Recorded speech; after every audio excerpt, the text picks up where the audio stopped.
Hey, hi guys, and welcome to the show.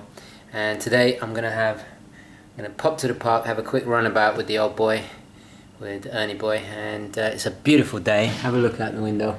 You can just make out the Chrysler building. Really stunning day. Should we get this on you? Yeah, that's right. You get that stretching. You're gonna need it. That's it. Other leg. Look at this little fella. Are you ready? You ready? I think that tail says it all. Ah, bello. Come mai sei così bello, eh? So the ladies would love ya.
And welcome to the show.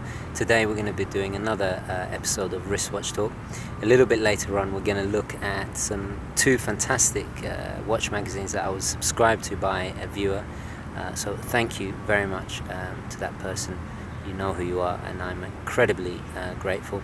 So I just thought I'd browse through, have a look at models that are coming out that interest me. There's a few really interesting articles, beautiful photography, and some great stories, interviews, that kind of stuff. So we'll definitely have a look at that in just a moment. But before that, I want to kind of get your guys' opinion on whether I should do a watch duel between the Sinn 104. Sorry, this is the...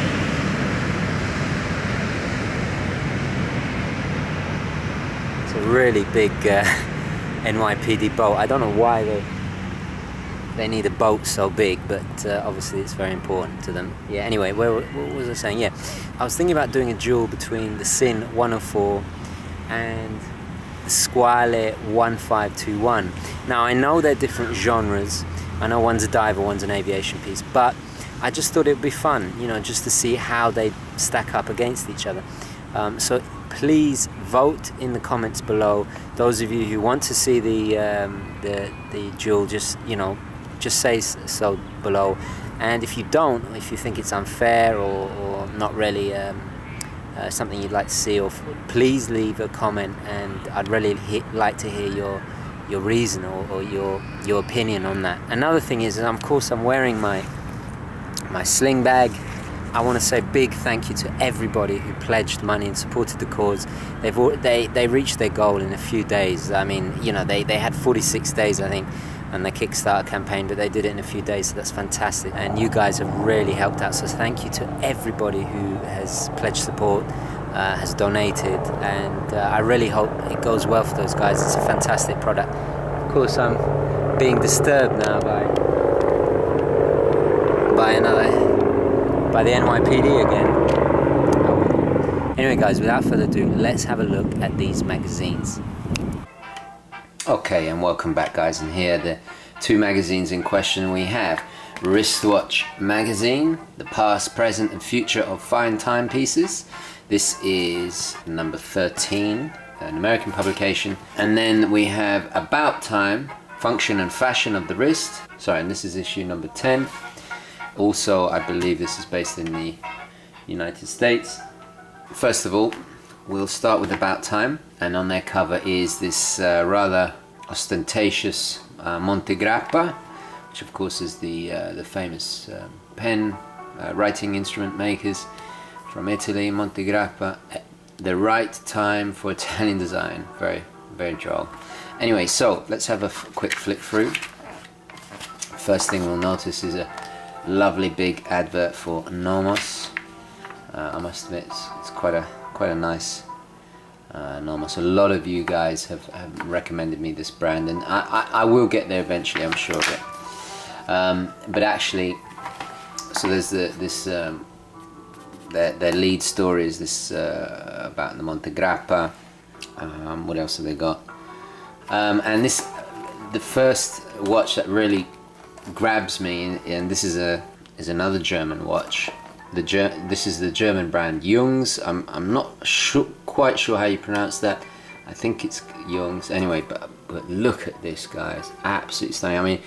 I mean, I've always had these on my radar, but this blue chronograph, and of course it's a nice 40mm size, which is, oh my god, just look at that, guys. That is pure class. I will get one. Actually, one of my best friends who's works in advertising, he's like the real Don Draper.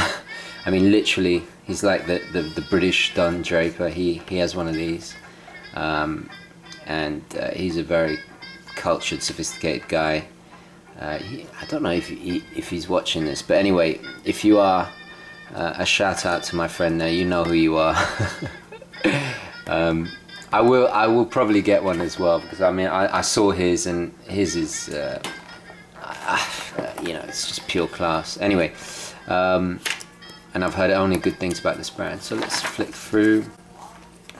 Here's the editorial, a few other pieces. Not really interested in these. Not interested in these whatsoever. My god, look at that. Jesus. I'm not even going to say anything. Junkers, here we are. Oh, Long Island Watches. Our good friends Long Island Watches. Nice advert. I almost reviewed this. I reviewed the Bauhaus. This is the one with the power reserve. But if you guys are thinking about a Junkers, go for it. These are fantastic. And there we have the Max Bill Jungs there. I really do like that. I prefer the other Max Bill watches that they had, but these are very nice as well. I think this kind of minimalist aesthetic is timeless. And then we have this article on Montegrappa.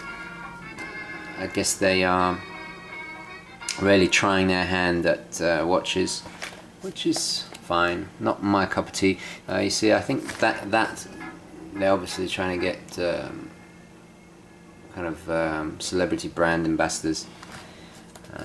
So that's quite interesting. This is a bit more kind of understated. Well, for them at least. Anyway, 42mm Nero Uno, black PVD sports model on rubber straps. God, look, Stallone has a gold one. Jesus, you know. Anyway, interesting article all the same. I'm just going to skip through this. This is quite a good article, just explaining. They do have some really cool articles just breaking down what does the jewel mean, what does water resistance, you know, mean, and then they had this really excellent guide. I mean, if you want to read this properly, just pause this at this point and just a breakdown of all the water resistance and its actual meaning. So for example, you know, if it's 10 ATM means suitable for recreational surfing, swimming, snorkeling, sailing and water sports, but not for diving. So funny enough, the first one they recommend for diving is 100 meters, so and upwards. So Nomos, very classic, lovely. Then, you know, they explain drive.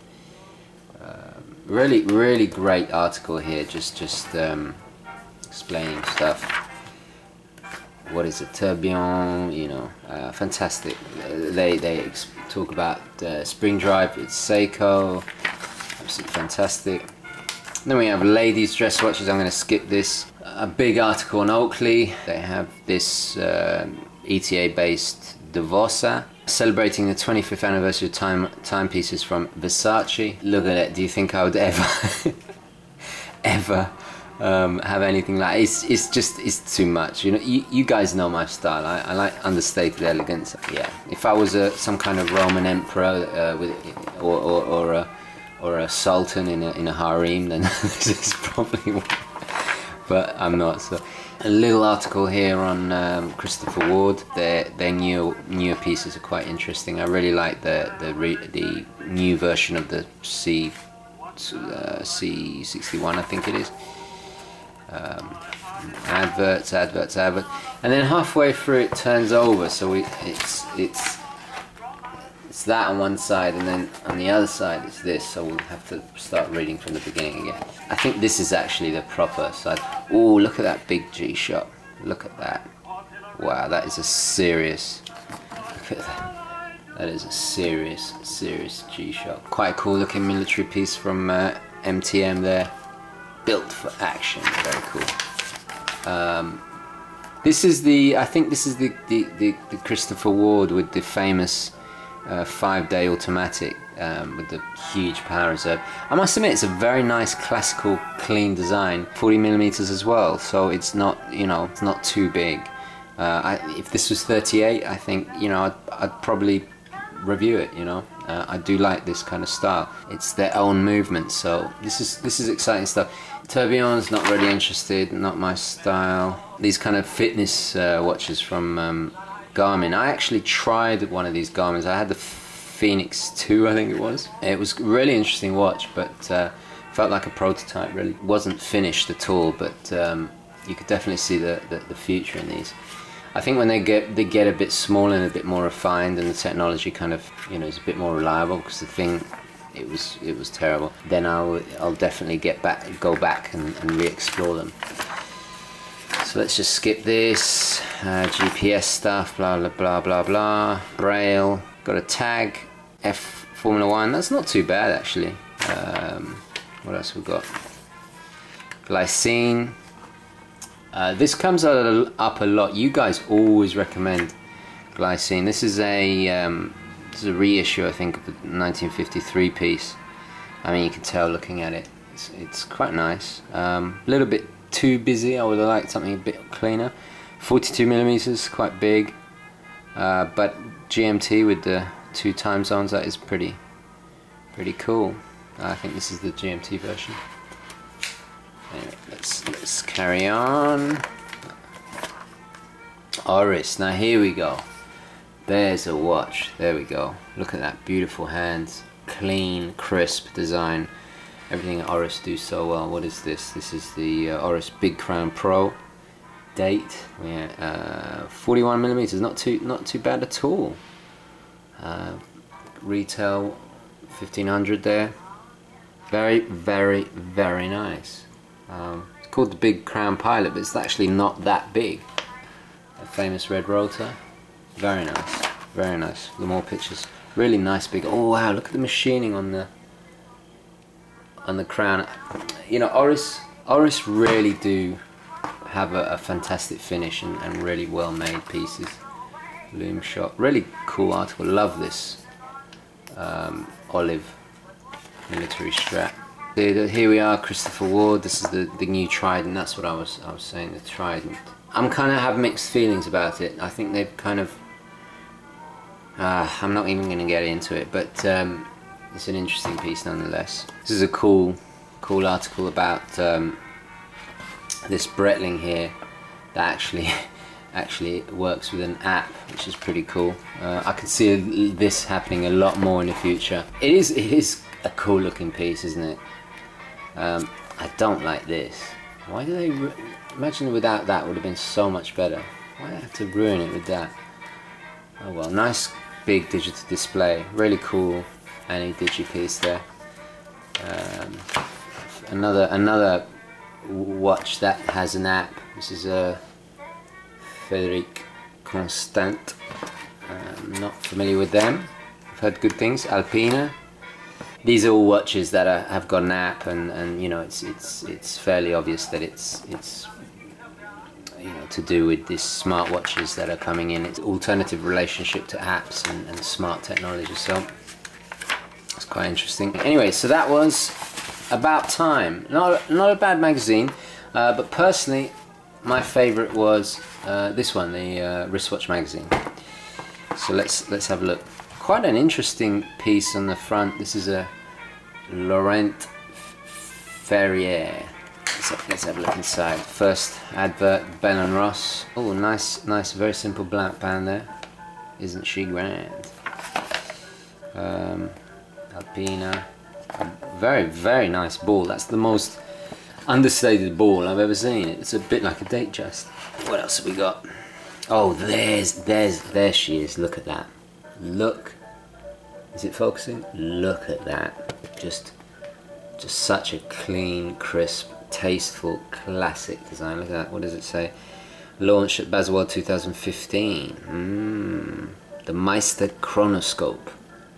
Very nice. Wow. 40 millimeters. 2,230. Yeah, I could have that. I'll have that. I'm definitely having that. By the end of the year, I'm having that. Okay. Yeah. Very cool. This is a Jaeger-LeCoultre. Wow, it's wow. I mean, this is like a Hublot, you know. They should let Hublot do this. I mean, Jaeger-LeCoultre is like a kind of aristocratic watch brand, and they're doing this kind of stuff. Just doesn't appeal to me. Let Hublot do that for the basketball players, you know. Jaeger-LeCoultre should stick to doing what they do best, which is refined, you know, classic pieces. I think, you know, even their divers, their new divers, those military ones, you know, I prefer. Oh, look at that!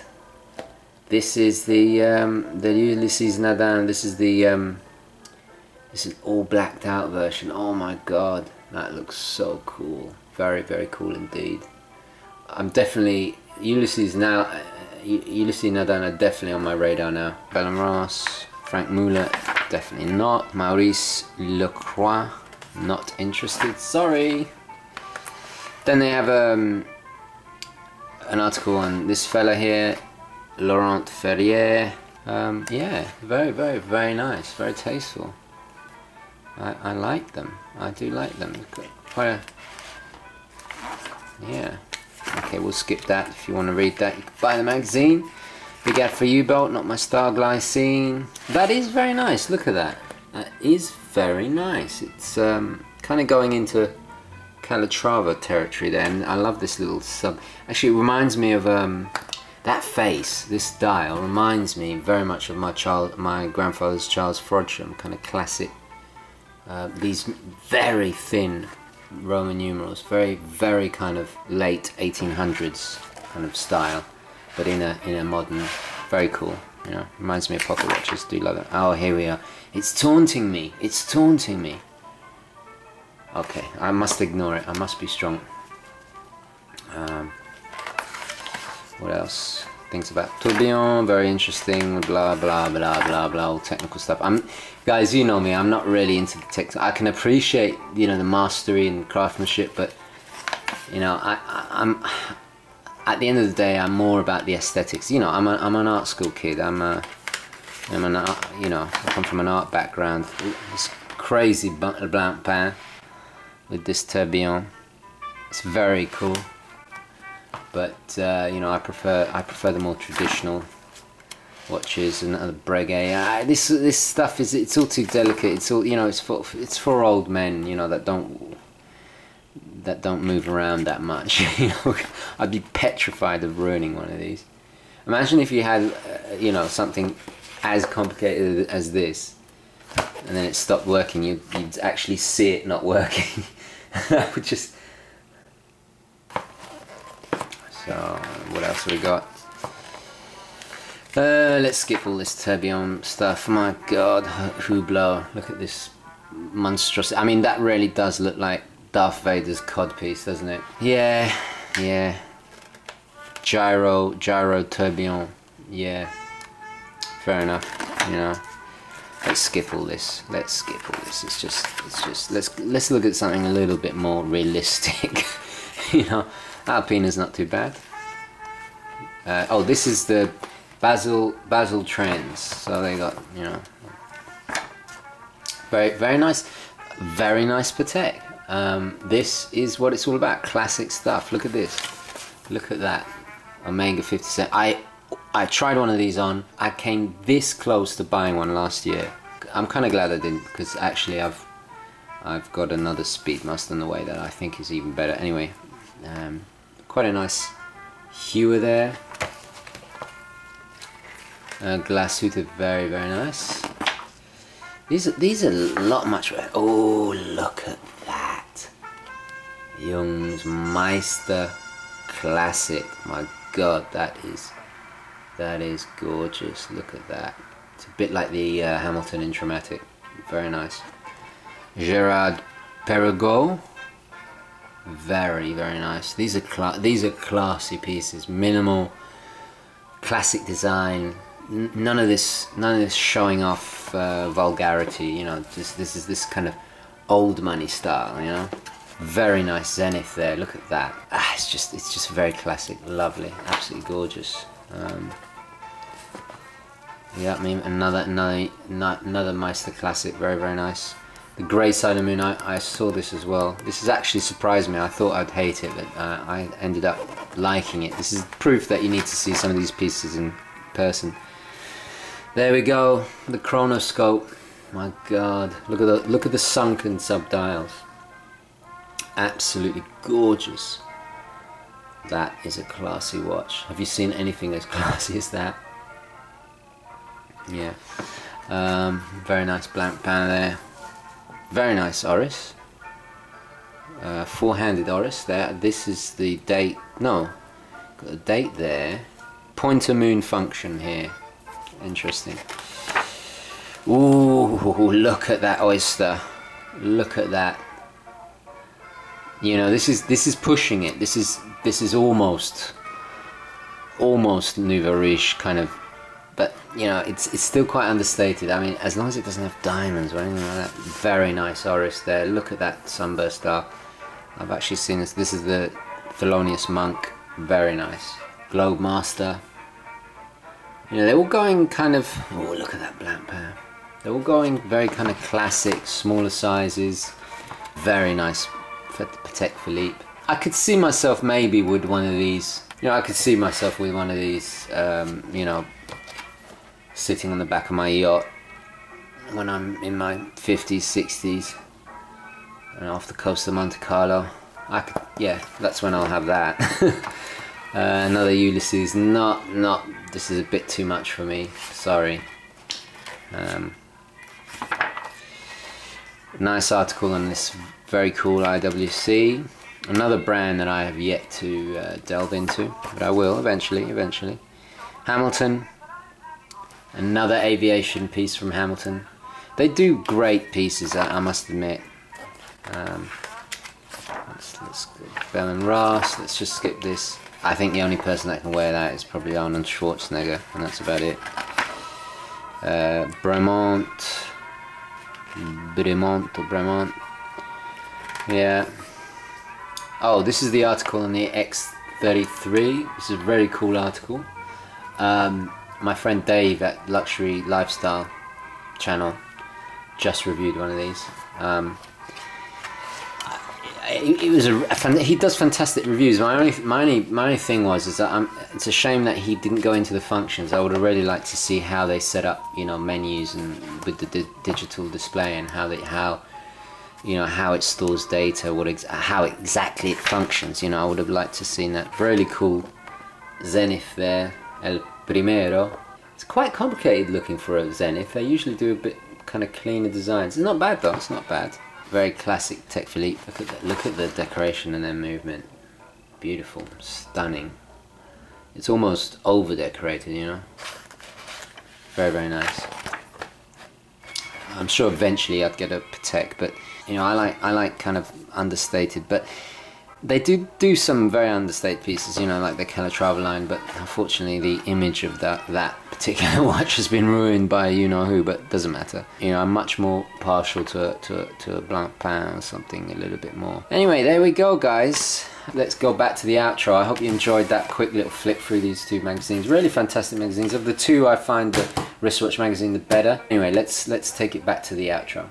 Okay guys, I think we're going to leave it there. So thank you very, very much for watching. Please like this video if you enjoyed it, and I'll definitely catch you in the next one. Okay, ciao.